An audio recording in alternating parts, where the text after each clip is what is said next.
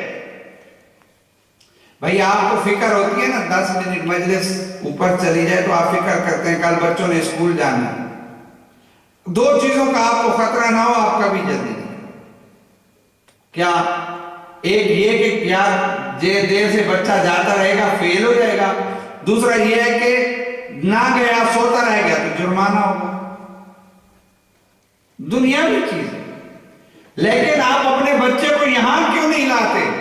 یہ سوچئے کہ اگر یہاں نہ لے گئے تو بے دین ہو جائے گا، اللہ اور آل محمد کی اس کو پہچان نہیں ہوگی، یہ بڑا نقصان ہے، وہ چھوٹا نقصان۔ اچھا اگر نہیں پڑھے گا، انجینئر نہیں بنے گا، ڈاکٹر نہیں بنے گا، وکیل نہیں بنے گا، خدا اس کی روٹی کا ذمہ دار ہے،